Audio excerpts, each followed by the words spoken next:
खैरपुर में आवां खे ख़बर ॾींदा हलूं। डिस्ट्रिक्ट रिपोर्टर अयाज़ अहमद सोहू जी रिपोर्ट मुताबिक़ मरी बिरादरी के सरदार गुलाम शबीर खान मरी की रिहाइश गाह ते मरी ऐं फुलपोटरा बिरादरी के मुअज़्ज़ज़ शख्सियतन जो कठ थी गुज़रियो। कठ में बदनाम धाड़ियल बेगू मरीअ सां 2008 का मरी बिरादरी जो लातालिक हुजण जो ऐलान साम्हूं अची वियो। कठ में रईस फजल खान मरी, रईस हुसैन डिनो खान मरी, शमशाद खान मरी, फजल मरी आप, काज़को चीफ सरदार जाहिद खान फुलपोटरो, सरदार ज़ादा ताहिर इम्तियाज़ खान फुलपोटरो ऐं ॿियनि शिरकत कई।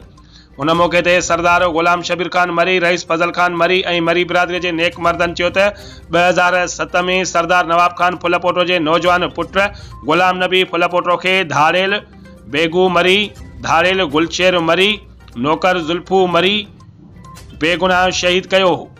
जैते अफसोस है गुलाम नबी फुलपोटरो की शहादत का पोइ फुलपोटरा ऐं मरी बिरादरन में कौमी ऐं कबीलाई तकरार भड़की पियो हो, जैंजो निबेरो 2008 में पीर सैयद सिबगतुल्लाह शाह राशिदी उर्फ राजा साईं की अगवानी में मरी ऐं फुलपोटरा तकरार जो निबेरो कयो वियो, जैमें सरदार गुलाम शबीर खान मरी, रईस वली मोहम्मद खान मरी, हुसैन डिनो खान मरी, सरदार शान खान फुलपोटरो, गुलाम हैदर खान फुलपोटरो, सरदार ज़ादा ताहिर इम्तियाज़ खान फुलपोटरो समेत फुलपोटरा ऐं मरी बिरादरी के नेक मर्दन शिरकत कई हुई।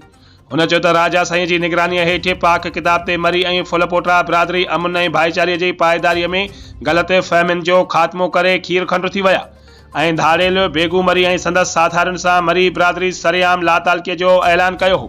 उन्हनि चयो त धाड़ियल बेगू खान मरी ॾोहारी आहे, साणसि मरी क़ौम लातालिक हुजण जो हिकु भेरो ॿीहर ऐलान करे थी।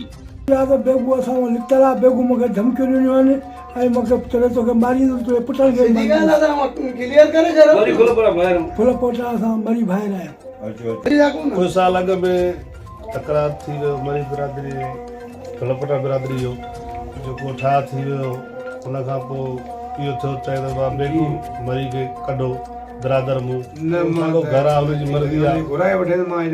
फुलपोटरा असां ॿाहिरि आहियूं, सभु चङा गॾु वेठा आहियूं। अॼु बि रहंदासीं, सुभाणे बि रहंदासीं। बाक़ी जेको मरी रहाईंदो उहो पाण ज़िम्मेवार आहे पंहिंजी। असांजो फुलपोटनि जो पुराणो तकरार हुयो, उन में ठाह थी वियो। क़ुरान बाग़ ते